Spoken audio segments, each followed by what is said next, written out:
Hello বন্ধুরা, এই দেখো আজকে কি বানাচ্ছি। আজকে এই যে মটর ডালের বড়া বানিয়েছি।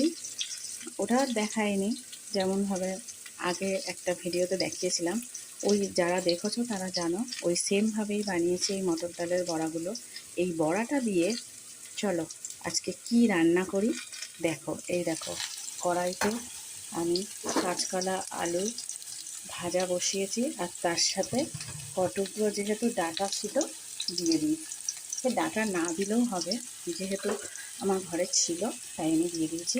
এটা মেন হচ্ছে কাঁচকলা আলু দিয়ে মটর ডালের বড়ার একটা তরকারি বানাচ্ছি। চলো রেসিপিটা তোমাদের সাথে শেয়ার করা যাক।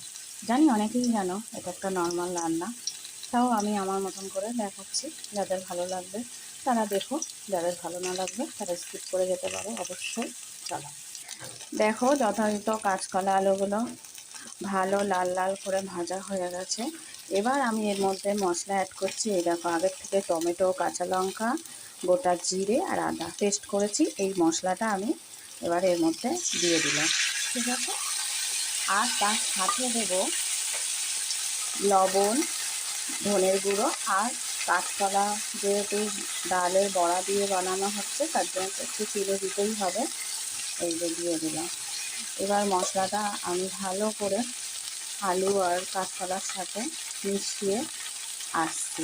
দেখো, এটা কষানো হয়ে গেছে, দেখছো পুরো ভাজা ভাজা হয়ে গেছে একদম। এরপর আমি জল অ্যাড করছি। বেশি জল দেবো না, কারণ এটা একটু মাখো মাখো হবে।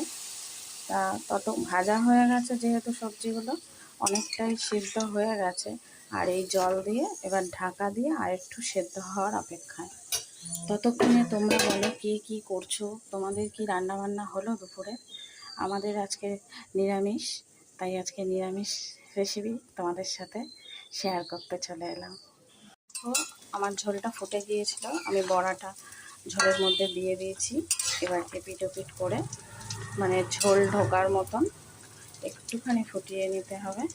হালকা ফুটেই গেছিলো যথাযথ। এরকম মাখো মাখো হয়ে গেছে তরকারিটা। এর মধ্যে আমি দিলাম এই যে যে যতটা পরিমাণ দেবে ঘি, এই যে ঘি দিলাম। যেহেতু নিরামিষ তরকারি, ঘি গরম মশলা তো দিতেই হবে, না হলে অতটা ভালোও লাগবে না, একটু তো ফ্লেভার আসতেই হবে। আর দিয়ে দিচ্ছি এই যে পরিমাণ মতন গরম মশলা। বুঝেছো? দেখছো তরকারিটা আমার পুরো রেডি, ঘি গরম মশলা অ্যাড করাটা।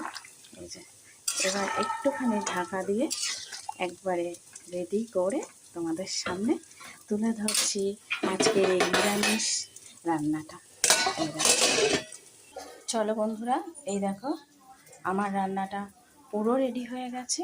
এবার আমি একটা পাত্রে ঢেলেও নিয়েছি, দেখছো ধোয়া উঠছে। পুরো গরম গরম একটা নিরামিষ ডালের বড়া দিয়ে তরকারি।